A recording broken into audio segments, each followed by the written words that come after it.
Welcome to the Kill Count, where we tally up the victims in all our favorite horror movies. I'm James A. Janice, and today we begin our Chucky extravaganza with the original Chucky movie, Child's Play, released in 1988. Child's Play is an interesting series, one that has ventured from serious horror into self-effacing parody and back to horror again. With 6 films and a 7th coming out in just a few weeks, its success and notoriety is entirely because of the central character, Chucky the Killer Doll. Possessed by the spirit of a serial killer, Chucky has been freaking people out since his first appearance on screen, and there's no other horror icon that I hear people say they're afraid of more. Whether it stems from the unnatural way he moves around or just an innate deep-seated fear of creepy looking dolls, it seems like Chucky is the killer people have the most nightmares about. Sorry, Fred. Which sounds like the perfect reason to me to cover Chucky and all his escapades that span the 30 years he's been around. But before we can get to all the crazy sequels that see him get married and have a kid, we've got to start from the beginning and his very first kills. Without further ado, let's get to him.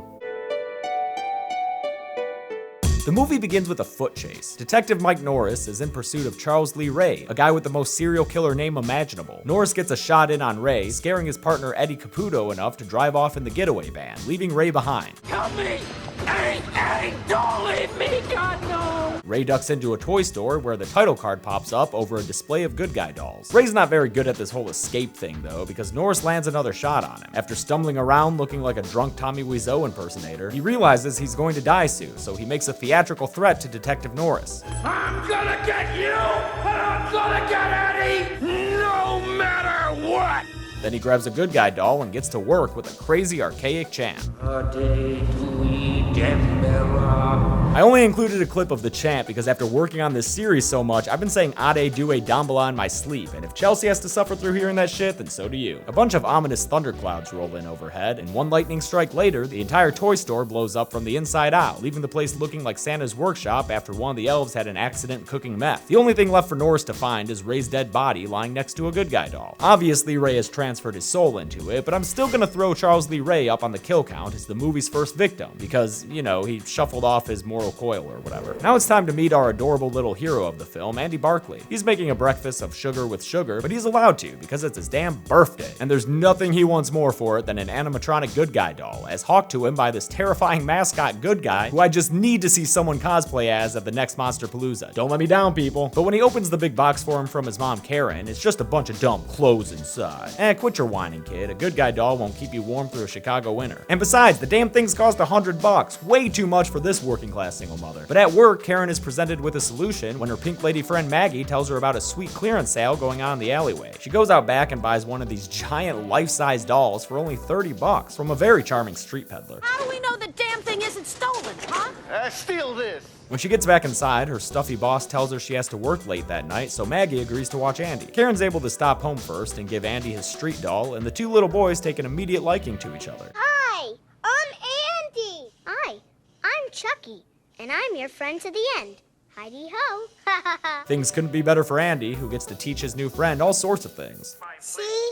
That's how you build things. And they're pretty swell for Chucky, too. Look, free TV. And the anchor is talking about Charles Lee Ray. That's his favorite program. Andy tells Maggie that Chucky wants to watch the news, but she says it's late and tries to put the boys to bed. She's surprised a little later when she finds the TV turned back on and Chucky's sitting in a chair watching the anchor talking about the whereabouts of his accomplice, Eddie Caputo. She thinks it's just Andy, new doll goofing though, so she puts him to bed, wrapped up real tight next to Chucky, showing us just how big Chucky's damn head is. Look at that thing. Later that night, while Maggie's trying to read, Chucky runs down the hall behind her, but she just thinks it's Andy. When she goes to look for him, she finds a bunch of flour spilled on the floor, and as she's cleaning it up, she gets a hammer to the face, causing her to stumble back and fall out the window of their awesome-looking apartment building in a really long, drawn-out slow-motion shot until she finally lands on a truck for our second kill of the movie, 23 minutes in. Karen gets home and runs down the hall like a Disney princess to find Andy hanging out with Detective Norris. He tells her about Maggie's death and points out the cute little footprints in the flour by the window. He checks out Andy's pajama soles, and hey look, it's the same design. Ain't that something? Karen's not happy about the insinuation and tells Norris to go on and get, but before he does, Andy has an adorable little light bulb go off and sees that Chucky has flour on the bottom of his shoes. He gets so excited to tell the grown-ups that he can't even make it all the way through his line. Mommy, I know who was on the kitchen counter. Mike humors him by asking who did it.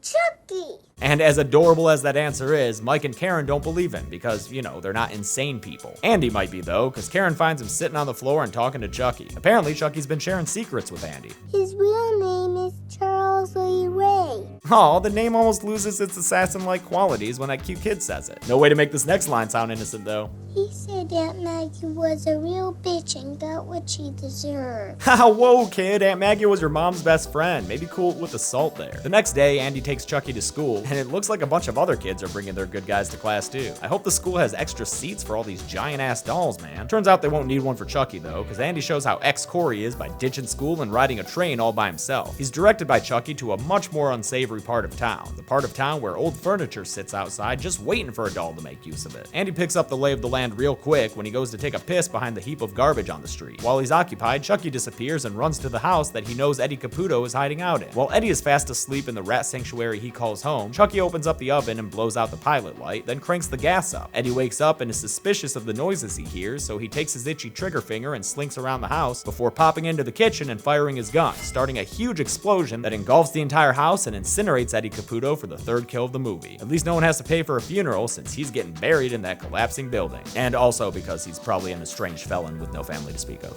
Karen gets called down to the station by Detective Norris because they've picked up Andy and are questioning him in what looks like a sketch parody of an interrogation scene. What would that sketch be called? Good Guy, Bad Cop? Andy tries to get Chucky to talk in front of the adults, but Chucky won't budge, causing Andy to get real upset. In fact, he gets so worked up that, again, he can't make it through a whole line of dialogue. He told me never to tell about him or he'd kill me. Oh my god, Alex Vincent is the cutest kid I've ever seen. This Harry Carey looking doctor says he wants to watch over Andy for a few days, so Karen returns home with just Chucky. She implores him to talk, but he just sticks to the old script.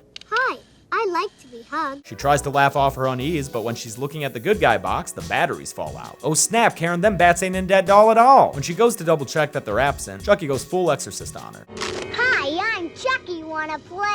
But it's not until she lights a fire and threatens to toss him inside that Chucky finally reveals himself to her in the audience. You stupid bitch, you filthy slut! Did you fuck with me? He bites her arm before she manages to fend off his attack. Then he runs away and takes the elevator down to escape her. So now Chucky's on the loose. Karen tracks down Norris to tell him that Andy's not lying, but not even the bite mark will convince Detective Norris that she's not a crazy lady. Not to be deterred, she takes off on her own and heads back down to Peddler Pete's Doll Emporium to question him on where Chucky came from. But all he's interested in is committing sexual assault. Luckily, Norris shows up to brandish his gun around like he's Dirty Harry or something and save Karen from the peddler. Some rough handling gets the peddler to talk, and he says he found the doll in a burned down toy store. Oh shit, Norris, you know that place. Charles Lee Ray died there. Yeah, that's the one. After Norris drops Karen off at home, Chucky surprises him from the backseat of the car by choking him with some jumper cables. Norris drives through the streets like it's Crazy Taxi until he's able to grab his cigarette lighter and stab Chucky in the face with it. Chucky don't give up that easily though, so he starts stabbing at Norris with a butcher knife, even almost getting him in the baby maker. Then presses the pedal to the metal until Norris flips the car over and crashes it. Chucky misses a stab and runs away, taunting that Norris can't hurt him, but when Mike finally does land a shot, it actually does throw Chucky back and hurt him. So Chucky goes to see John, his plainly named voodoo man who taught him all those creepy chants from the beginning. And this is the scene where we get full-on moving Chucky action. Most of it still looks great, although the talking doesn't always match up with the mouth. John tells Chucky that the doll is becoming his body, but when Chucky demands that John help him get out of this mess, John refuses. You're an abomination.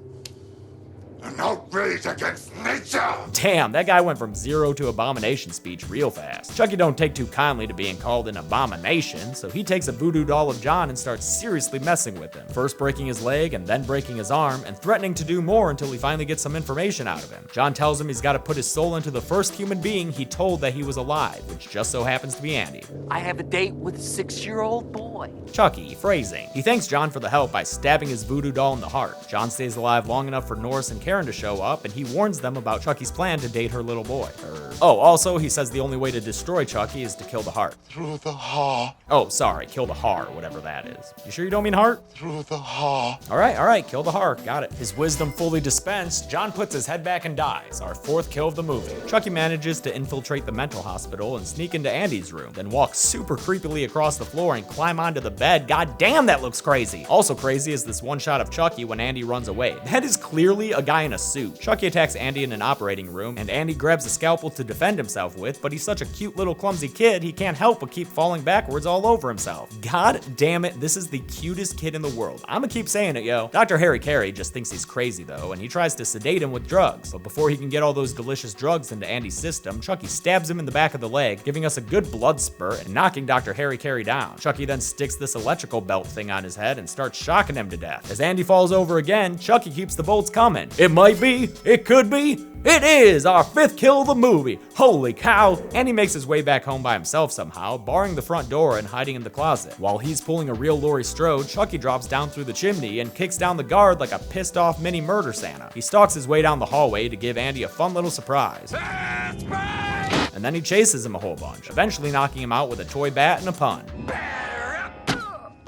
His incantation vacation is over and he gets to work on that creepy chant from the beginning. Ade Dewey Dembella. Give me the power, I beg of you. But it's even creepier now since it's being done by a freaking Cabbage Patch Kid. Ominous clouds roll in to confirm that the chant is going well. Norris and Karen arrive and are able to break through Andy's weak-ass barrier, but when Karen stops Chucky, he bites her in the shoulder and slices Norris in the back of the leg. Norris goes looking for him, only to have Chucky knock the wind out of him with that bat, but then Karen comes in and shoots Chucky down for the win. He's able to bounce back and jump on her, attacking her once more before she tosses him in the fireplace and cages him there like a rabid raccoon. Andy comes over to finish the job and Chucky tries to plead with him. We're friends to the end, remember?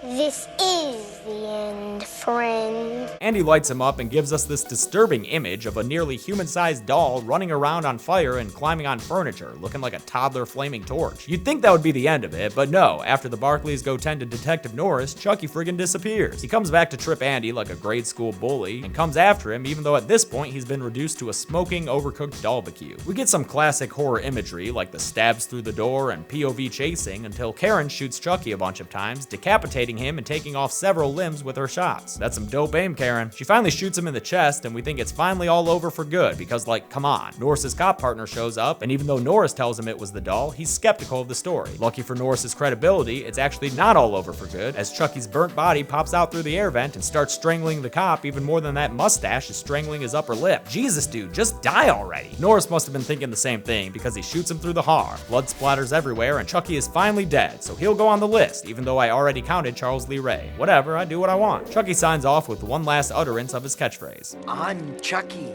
Wanna play? And that'll give you nightmares. The detectives, Karen and Andy, all leave the room, a freeze frame capturing Andy's forlorn look as the final frame of the film. Man, I hate it when movies end on a freeze frame for no good reason. Come on, let's get to the kills. If you count both Charles Lee Ray and Chucky as separate deaths, then 6 people die in this movie. Pretty low for a slasher, but that's okay. Chucky's just getting started. Of the victims, 5 were men and only 1 was a woman, so there was a pretty stark gender imbalance going on.